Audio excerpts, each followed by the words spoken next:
la musique que je fais, la musique électronique, quand j'ai commencé, c'était pas du tout une musique qui était aussi populaire qu'aujourd'hui. Et s'est posé très vite la question de savoir comment la, comment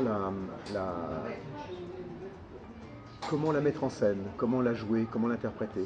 Et j'ai toujours été assez impliqué, engagé dans l'écologie et l'importance de l'environnement.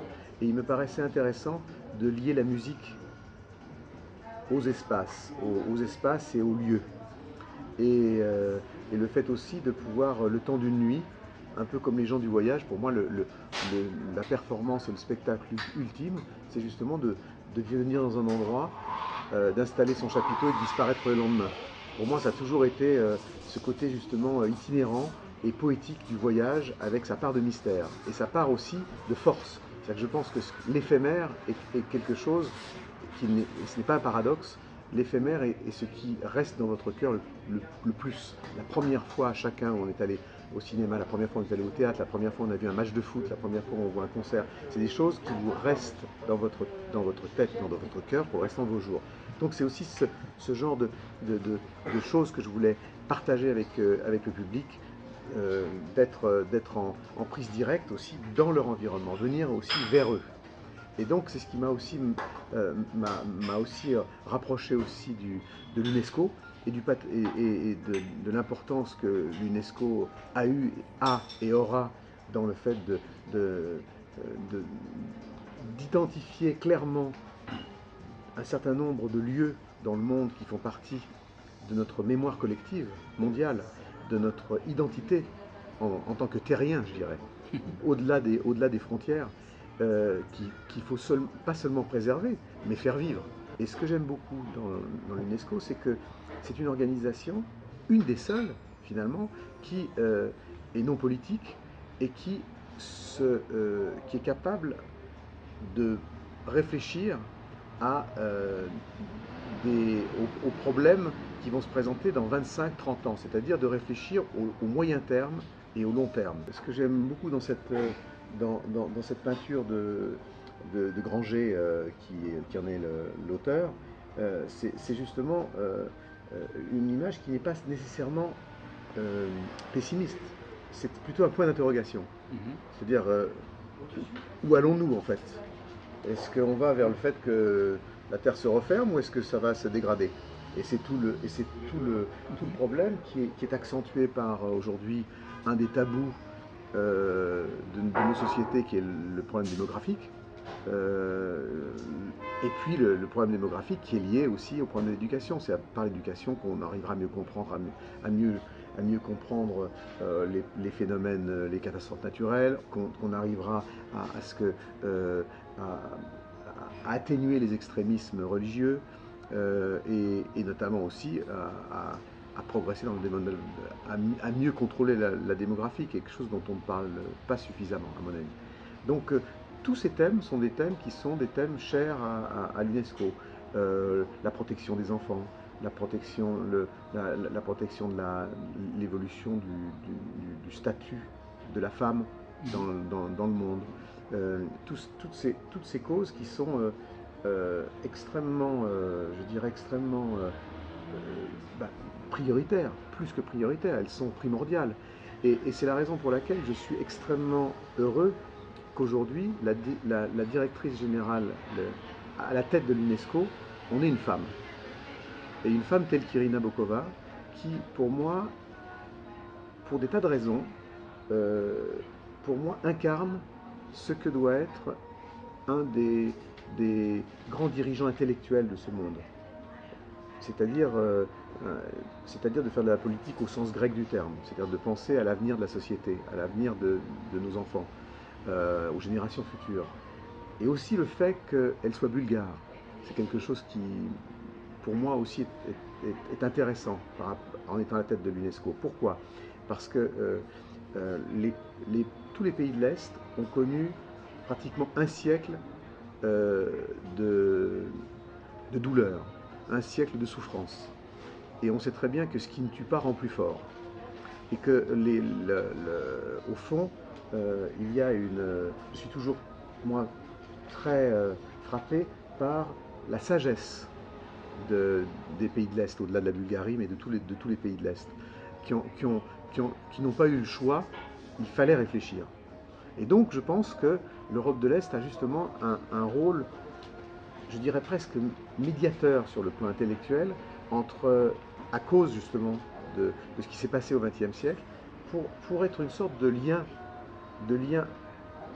presque sur le plan de l'affect entre l'Ouest et l'Est, et aussi entre le Nord et le Sud. Et je pense que, en plus, le fait qu'une femme soit, c'est la seule femme qui existe à la tête d'une des organisations des Nations Unies, est quelque chose d'essentiel. Et je pense que Irina Bokova est totalement en phase avec les, la manière dont il va falloir traiter le problème de l'éducation, le problème de l'égalité des femmes, du traitement des femmes, bien entendu, des enfants, le problème de l'écologie, le problème de l'eau, et aussi le problème et le rôle de la culture aussi. Je pense qu'aujourd'hui, la culture est plus que jamais, une des clés pour le développement durable. Et au-delà de la culture, aussi la notion de propriété intellectuelle, c'est-à-dire cette fameuse notion qui est extrêmement discutée aujourd'hui en Europe. Ça a été l'attitude de M. Barroso vis-à-vis de l'exception culturelle et vis-à-vis de toutes ces thématiques, où on voit que c'est très bousculé par toute l'évolution d'Internet, etc. Il ne faut pas oublier une chose, c'est que la propriété intellectuelle, c'est un des fondements de la démocratie.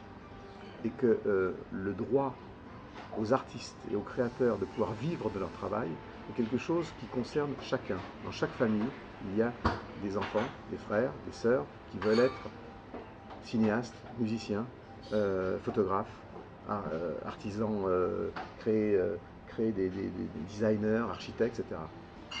Leur création, c'est l'identité des nations de demain, comme ça l'a été depuis que la Terre tourne, depuis que les humains sont sur cette planète. Et donc ce n'est pas quelque chose qui est simplement lié à un problème de copyright, ce n'est pas lié à un problème financier de qui va gagner de l'argent. C'est beaucoup plus large que ça. C'est aussi la survie de certains pays en voie de développement, c'est-à-dire des gens dont on pille le patrimoine aujourd'hui, dans le monde de la pub, de la mode, pille le patrimoine, d'ailleurs déjà souvent sans le savoir, sans rétribuer des communautés qui en ont besoin. C'est tout ça. Et je pense que l'Europe a un rôle clé à jouer, parce que l'Europe a été, et est toujours, en avance sur ces questions-là. La manière d'approcher la culture, de respecter la culture et de faire que la culture soit un des piliers de nos sociétés, c'est l'Europe qui a toujours été le fer de lance de cette réflexion. Et il faut que ça continue, bien entendu, avec les Chinois, avec l'Asie, qui évolue beaucoup dans cette matière, avec les États-Unis, et aussi d'avoir cette réflexion entre le Nord et le Sud. Et l'UNESCO, évidemment, est au centre de ces réflexions. Je rends hommage à mon pays, à la France, qui de toute façon, de manière quelquefois maladroite, ou quelquefois, ce qui n'est pas le cas en ce moment, mais dans notre histoire, la mise en avant, mais toujours de manière flamboyante et de manière visible. Et Dieu sait que il y a des tas de choses qui pourraient fonctionner beaucoup mieux en France, mais notre politique et notre position vis-à-vis de la culture, c'est-à-dire de faire la culture une exception, non pas une exception culturelle française, mais faire que dans la société, la culture soit exceptionnelle, et soit considérée de manière exceptionnelle.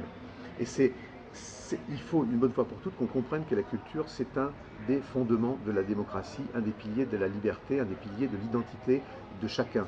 Et qu'en défendant notre culture, on défend la culture des autres. C'est amusant, et c'est une bonne conclusion de notre entretien, de notre conversation, c'est que il y a quelques années, Arthur Clarke, l'auteur de Domino Odyssée de l'espace, avec qui j'étais très ami, m'a dit, mais toi, il faut que tu fasses, tu vas faire un concert sur la Lune un jour. Et je lui ai dit, mais Arthur, c'est pas sérieux, sur la Lune, il n'y a pas franchement dans l'espace, il n'y a pas d'atmosphère, le son ne peut pas se diffuser. Il dit oui, non, non, mais tu trouveras un moyen, je sais que ça arrivera un jour.